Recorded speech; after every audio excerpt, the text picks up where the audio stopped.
Hello friends, parasol GS पे आपका स्वागत है। मित्रों, कैसे हैं आप लोग? फ्रेंड्स, बीपीएससी के लिए आपके पास 37 डेज लेफ्ट हैं। अब आपको कुछ चीज़ों पे ध्यान देना है। देखिए, आप लोग अच्छे से जानते हैं कि बीपीएससी की तैयारी के 4 ही पिलर हैं। इसमें पहला खंड है आपका इतिहास का, दूसरा है विज्ञान खंड, साइंस सेक्शन, तीसरा है करंट अफेयर का सेक्शन जिसमें आप 3 चीज़ों को जोड़ के चलिए। एक तो आपका करंट अफेयर हो गया नेशनल लेवल पे सारा, एक आपका बिहार का करंट है जहाँ से 7 से 8 क्वेश्चन आते हैं, एक आपका इकोनॉमी सर्वे बजट और सेंट्रल गवर्नमेंट का जो यूनियन बजट है और इकोनॉमी से जुड़े हुए जो आंकड़े हैं वहाँ पर आपने थोड़ा सा फोकस करना है। क्योंकि अगर हम इकोनॉमी सेक्शन के अप्लाइड सेक्शन, करंट और इकोनॉमी सर्वे बजट यूनियन बजट सारी चीज़ों को जोड़ दें तो कम से कम 45 से लेकर 50 क्वेश्चन आपके परीक्षा में पूछे जाते हैं, जो पूरी तरह से। तो यहाँ पर जो सबसे ज़्यादा आपको ध्यान देना है उन सेक्शन को देखिए, थोड़ा देखिए है क्या कि एक ही सेक्शन को मैं आपको बार बार इसलिए समझाना चाह रहा हूँ क्योंकि पूरा जो आपकी परीक्षा है इन 4 पिलर्स पे टिकी हुई है। यहाँ पर आपको हर बार मैंने कहा है कि जो आपका हिस्ट्री का सेक्शन है यहाँ पे आपने बहुत ज़्यादा ध्यान देना है, और इतिहास का जो सेक्शन है यहाँ भी आपका जो मॉडर्न सेक्शन है आपने सबसे ज़्यादा मॉडर्न सेक्शन पे यहाँ पे ध्यान देना है।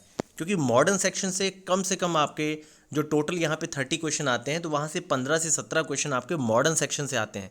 और मॉडर्न सेक्शन में कई बार बहुत ही सामान्य से तथ्य, जैसे कि आप देखेंगे कि क्रांतिकारियों से जुड़े हुए तथ्य हैं, या फिर जो आपकी उस समय स्वतंत्रता युद्ध से जुड़े हुए बहुत सारे आपके ट्राइबल रिवॉल्ट थे, बहुत सारी एसोसिएशन थी। अगर अभी आप लोगों से British East India association, Indian association Madras, native महासभा, इस तरह के बहुत सारे फैक्ट आपको दे दिए जाए तो क्रोनोलॉजी के लेवल पे आप कई सारे क्वेश्चन गलत कर सकते हैं। बहुत सारे विद्यार्थी अभी गुलाम वंश या फिर अगर उत्तर मुगल काल के ही शासक पकड़ा दिए जाए तो उसी में डाउट हो जाएगा कि भैया कब कौन आया था। तो चीज़ों को समझने का प्रयास करिए कि आपके सामने से जो तथ्य जा रहे हैं उन्हें याद करने का सबसे अच्छा तरीका है कि आप उन्हें एक सिस्टम में तैयार करें। कुछ अच्छे आपको निमोनिक्स कोड बनाने चाहिए, कई सारे निमोनिक्स कोड हैं, बहुत सारे पासवर्ड कोड जो आप सिंपल भाषा में जितना समझ सकें। चीज़ें आपको याद रखनी है, उसके लिए आपको चीज़ों को सेक्शन को कई बार मल्टीपल रिवीजन आपने देनी ही देनी है। तो यहाँ पे जो आपका इतिहास का सेक्शन है यहाँ पर मॉडर्न पे सबसे ज़्यादा काम कीजिए। अब जो आपके मॉडर्न सेक्शन के बाद का जो सेक्शन है उसे थोड़ा ध्यान से देखिए इसके बाद जो आपका सेक्शन आता है वो आपका सेक्शन आता है साइंस का। साइंस पे जो आपको सबसे ज़्यादा ध्यान देना है कि साइंस की मैंने आपको बताया था कि अगर आपको एनसीईआरटी की समरी पढ़नी है तो एनसीईआरटी की समरी अरिहंत पब्लिकेशन ने काफ़ी अच्छी दे रखी है। इसके अलावा अगर आप लोग बेसिक एनसीईआरटी पढ़ चुके हैं तो बहुत अच्छी बात है, और अगर आपने अभी तक नहीं पढ़ा तो लूसेंट जर्नल साइंस से आप साइंस का सेक्शन पढ़ सकते हैं। क्योंकि यहाँ पर ऐसा नहीं कि आपने इकोनॉमी सर्वे और बजट, देखिए थोड़ा ध्यान दीजिए कि हम लोग गलती कहाँ पे करते हैं।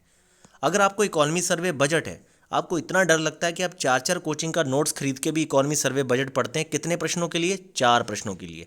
जबकि जो विज्ञान का खंड आपको 30 प्रश्न दे रहा है जो कि इकोनॉमी सर्वे का 8 गुना है।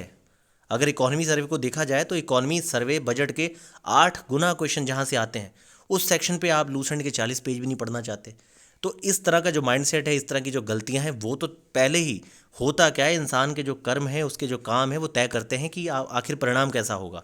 तो यही सब कमियां और गलतियां हैं जिनके चलते हम लोग बहुत अच्छा स्कोर नहीं कर पाते परीक्षा में। तो आपको जो सबसे ज़्यादा ध्यान देना है मित्रों, यहाँ पे आप थोड़ा सा ध्यान देंगे कि साइंस का सेक्शन आपका जो है इसे बहुत अच्छे से पढ़िए। इस तरीके से पढ़िए कि आपको अगर 200 की बजाय 300 पेज पढ़ने भी पड़े लूसेंट जनरल साइंस के, तो दिमाग में एक चीज़ रखिए ना कि यार मुझे यहाँ से 30 प्रश्न मिलेंगे और मुझे 28-27 सही करने हैं। और सोच के देखिए कि अगर आप साइंस बैकग्राउंड के नहीं हैं और साइंस के आप लगभग 25 या 26 क्वेश्चन सही कर रहे हैं तो फिर कौन आपको पछाड़ सकता है। क्योंकि पॉलिटी, ज्योग्राफी और आपका हिस्ट्री, मॉडर्न सेक्शन, करंट, ये तो आप बहुत ज़्यादा गलत करेंगे नहीं। साइंस अच्छा करके लेके तो फिर क्या बचा? फिर आपका हो ही नहीं सकता कि आप 100-105 के आसपास का स्कोर ना अचीव करें। तो चीज़ों को समझने का प्रयास करिए कि किस तरीके से आपको ध्यान देना है। इसके बाद देखिए स्टेट स्पेशल जो आप जानते हैं 20 क्वेश्चन आने हैं। यहाँ भी हिस्ट्री और ज्योग्राफी जो है यहाँ के बिहार की, और फिर इकोनॉमी सर्वे और बजट के 5 क्वेश्चन। तो ये सेक्शन मिला के लगभग आपका अच्छा खासा अमाउंट यहाँ पे रहता है। करंट अफेयर की बात करते हैं।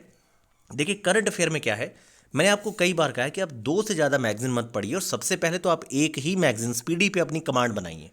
अगर स्पीडी मैगजीन पे आपकी बहुत अच्छी कमांड है तो उसके साथ जहाँ तो आप एडुटेरिया, जहाँ मैंने आपसे कहा था कि आप परफेक्शन आईएएस का पढ़ लीजिए, मंथली मैगजीन जो लास्ट 6 मंथ की है। नहीं तो उसके अलावा फिर आप घटनासार की लेटेस्ट मैगजीन आई है, काफ़ी बढ़िया मैगजीन है।